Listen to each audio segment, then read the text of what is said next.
Bienvenue à la gare de Guérin. Vous êtes ici dans l'un des plus beaux villages de France, haut lieu touristique de la Lozère. Une quinzaine d'habitants à l'année, des milliers de touristes l'été. Une cité médiévale particulièrement bien conservée que je vous propose de découvrir d'abord de nuit.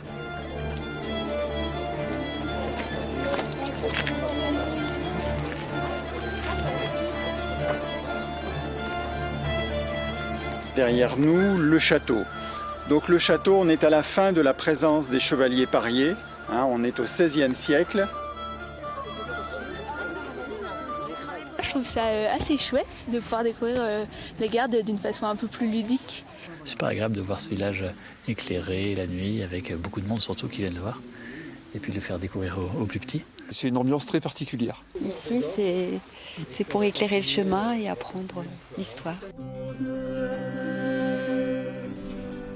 De jour, toute la splendeur du village apparaît enfin. En son cœur, l'église romane du XVIIe siècle, lieu stratégique, aujourd'hui riche en symboles.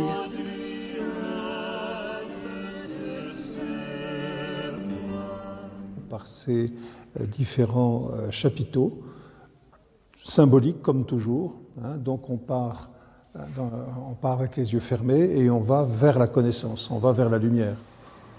On fait le tour et on ressort sanctifié, où on a laissé, on s'est dépouillé des misères de la vie humaine et on sort sanctifié par la petite porte.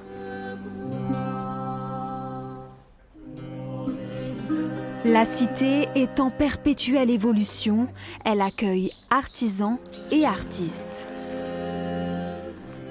Après 12 années aux Marquises, Joëlle Thibault et son mari s'y sont installés comme une évidence. La Garde, c'est un lieu magique. Ça ressemble à une île. Il y a de l'eau, il y a des montagnes, il y a un plateau. Et le village nous a séduits.